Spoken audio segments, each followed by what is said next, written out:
Across the United States, few machines shaped the nation like the train. Steel wheels, endless rails, and locomotives built for power, distance, and history. And in the era of the 1920s through the diesel transition, one locomotive on the Union Pacific Transcontinental Main Line would come to define what it meant to hold the line. This is the story of Union Pacific number 9000. The largest rigid-frame steam locomotive ever built, and the machine that spent 40 years forgotten in the California desert. This is Rail Hunters USA, a documentary look at the trains that built America. May 1956, Pomona, California. The fire is already out. The Union Pacific number 9000, 102 feet long, nearly 250,000 pounds of iron and steel, rolls into the Los Angeles County Fairgrounds for the last time under its own power. A maintenance foreman named Raymond Garfield watches the crew drop the fire. Steam bleeds from the boiler joints. Slowly the pressure gauge falls, 30 years of railroad thunder, and now only silence fills that massive cavernous cab. No. The 9000 has just become the last 412-2 locomotive in operation anywhere on Earth. 87 of her sisters have already been cut apart for scrap metal. And yet, something keeps this one alive. No one can quite say what. Not yet. If you want to see how this train story ends, here's what I ask. See that subscribe button? It's our exchange. Your way of saying this reached you. Hit subscribe if this resonated. Drop a like if it moved you, and tell us in the comments what you know about this train or railway line. It helps us share more stories like this. Back to the locomotive. But to understand how this happened, we have to go back. The year is 1925. Union Pacific is hauling freight across one of the most demanding railroad routes in North America, the Transcontinental Main from Cheyenne, Wyoming to Ogden, Utah. The railroad's existing mallet-articulated locomotives were powerful but painfully slow. 25 miles per hour with a heavy train on a grade. That wasn't good enough. Freight volume was growing every year. Schedules were tightening. Union Pacific needed something fundamentally faster and more efficient. UP's mechanical department approached the American Locomotive Company, ALCO, in Schenectady, New York. The concept they proposed was radical. A locomotive with 12 coupled driving wheels on a rigid frame, powered by 3 cylinders instead of the conventional 2. Nothing like it existed anywhere in America. That third cylinder sat hidden inside the frame, driving the second axle through a cranked mechanism licensed from British engineer Sir Nigel Gresley. 6 axles, 12 drivers, the longest rigid wheelbase ever mounted on a North American locomotive. Nothing else even came close. On April 8, 1926, the prototype, road number 9000, was delivered to Union Pacific. Built jointly by UP and ALCO at a combined cost of approximately $105,000, it was assigned to the Laramie Roundhouse immediately for testing. Initial tests revealed something remarkable. Though rated for 35 miles per hour, number 9000 ran comfortably at 50, 60 on open track. The long, rigid wheelbase, rather than causing instability at speed, actually steadied the ride. One observer reportedly noted, "She doesn't ride like a long engine should. She rode smooth as a passenger car." By 1930, Union Pacific had ordered 88 of these machines across 5 subclasses, the 9000 series. They pulled freight trains of 120 cars at speeds no comparable locomotive could match. The railroads called them simply the Nines. The name stuck. Each locomotive carried 42,000 pounds of coal and 18,000 gallons of water. The fireman's job alone was physically brutal. Continuous shoveling for hours at a stretch on runs that covered hundreds of miles across Wyoming and Nebraska without rest. The 9000s worked primarily between Ogden, Utah, and Council Bluffs, Iowa, a route spanning approximately 1,400 miles of grade changes, canyon curves, and open prairie. They ran in all weather, all seasons. the undisputed backbone of Union Pacific freight.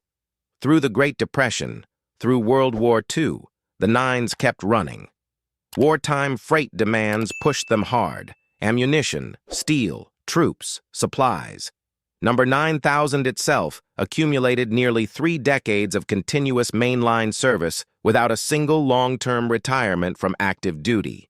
But by 1950, the ground was shifting beneath every steam locomotive in America.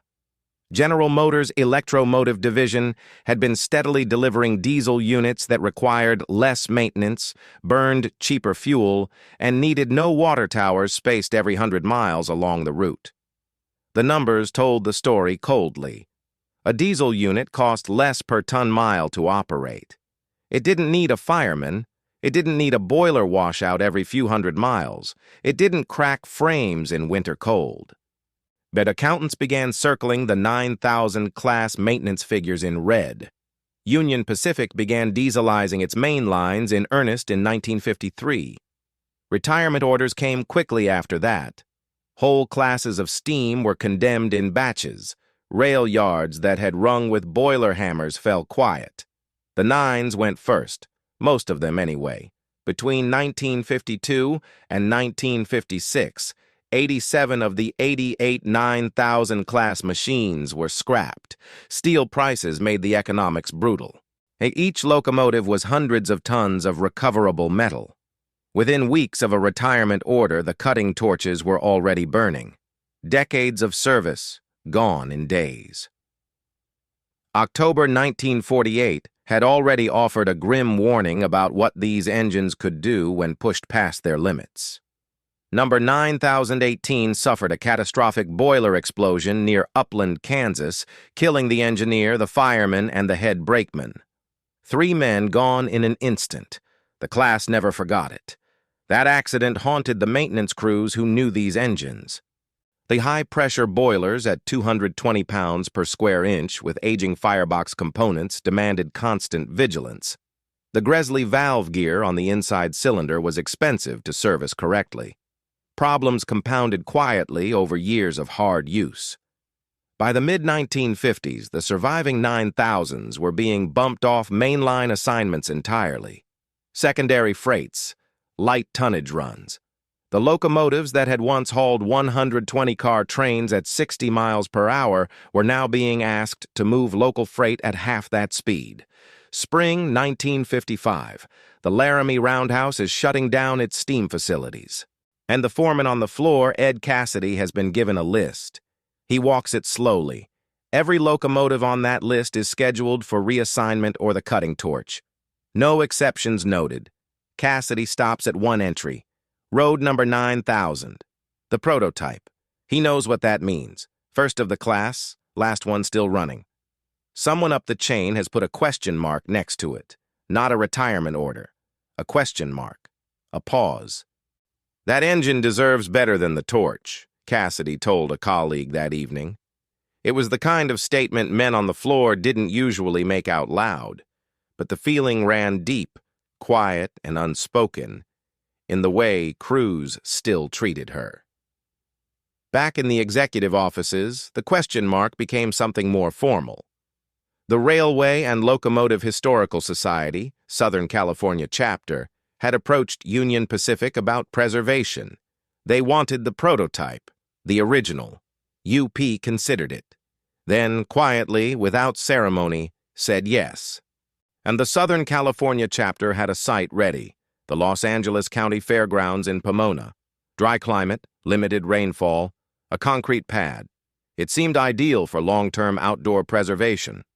What no one fully accounted for was 4 decades of desert sun and grit. In May of 1956, number 9000 made its final run under its own power to Union Pacific's East Los Angeles yard. There, the fire was officially dropped for the last time. Southern Pacific and Pacific Electric tugged it the remaining distance to the Pomona Fairgrounds. But she was placed on concrete, roped off, given a small placard, and then largely forgotten. Budgets were tight. The Historical Society was volunteer-run. Number 9,000 sat in the Southern California sun year after year, decade after decade, quietly deteriorating in plain sight. By the 1970s, the locomotive's condition had become a genuine concern for preservationists. Paint was gone. Rust was advancing across the boiler casing. The cab interior was exposed to weather.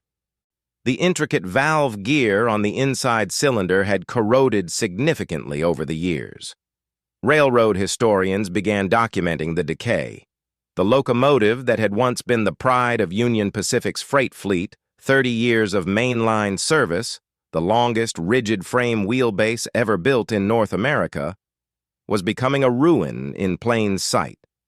The question facing the preservation community was stark: restore it or lose it entirely. Number 9,000 was one of 4 surviving 3-cylinder steam locomotives in the entire United States, and it was the only 412-2 left anywhere on Earth. Irreplaceable. Every year of neglect narrowed the options further. Through the 1980s, the Southern California chapter worked against the funding constraints that hampered preservation everywhere. State grants, private donors, slow, uneven progress. Number 9,000 waited on its concrete pad. It had already been waiting quietly for 30 years. Patience was built into the machine. The facility eventually evolved into the rail giant's train museum. Other significant locomotives arrived. The infrastructure improved. The case for restoring number 9,000's cosmetic appearance became part of a real funding plan, not just a wish, but a plan with a deadline and a dollar figure attached. In 2006 and 2007, number 9,000 received new boiler paint for the first time in decades. The work was cosmetic, not a mechanical restoration, but deeply significant. After roughly half a century of Southern California weather and neglect, the locomotive began to look like itself again. That paint job was more than maintenance. It was a declaration. Number 9,000 wasn't going anywhere. The last 412-2 on Earth, prototype of the largest rigid-frame steam locomotive class ever built, had survived 40 years of desert exposure. It would go on surviving. Today, number 9,000 stands under the care of the Southern California chapter of the Railway and Locomotive Historical Society inside the Rail Giant's Train Museum in Pomona, California. The museum holds several significant preserved locomotives, but number 9,000 remains the undisputed centerpiece, the largest rigid-frame steam locomotive ever built. The locomotive retains its original 3-cylinder configuration. That inside cylinder, the hidden third engine, the mechanical core of the entire 9,000 class concept, remains in place. Visitors can see it if they know where to look. Between the frames, tucked out of sight, still there. The numbers remain staggering: 12 driving wheels, each 67 inches in diameter, an attractive effort of 96,650 pounds, a combined locomotive and tender weight pushing toward 400 tons. Nothing like it has ever been built anywhere in the world. In its working years, number 9,000 hauled freight primarily between Ogden, Utah, and Council Bluffs, Iowa. That route crossed mountain grades, river canyons, and hundreds of miles of open plains. She ran it reliably in all seasons for nearly 3 decades of continuous service. Winter operations on the Wyoming division were legendary among train crews. And sub-zero temperatures, ground blizzards, ice-fouled switches on the high plains, engineers learned each machine's individual quirks over years of familiarity.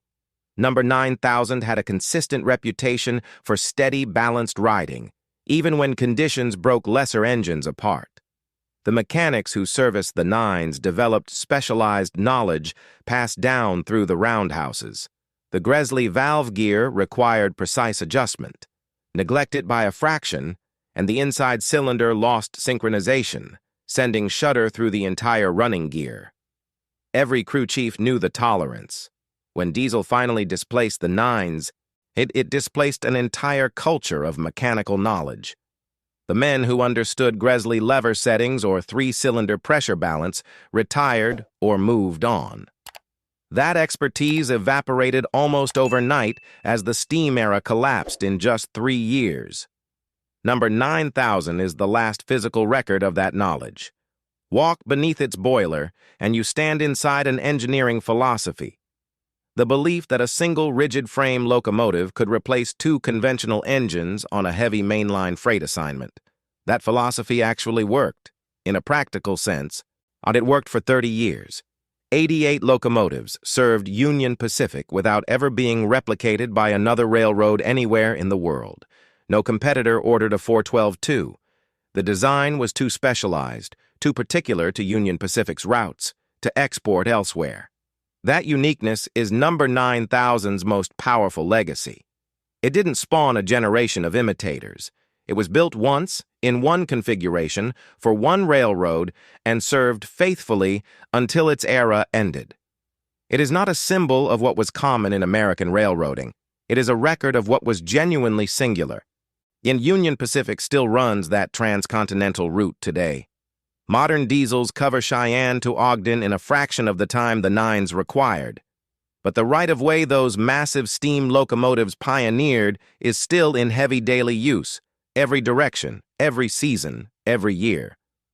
Railroad historians who studied the 9000 class note one critical mechanical distinction. The 3-cylinder design distributed power in 6 pulses per revolution rather than 4. That balance, 6 beats instead of 4, is what gave these engines their unusually smooth high-speed riding quality.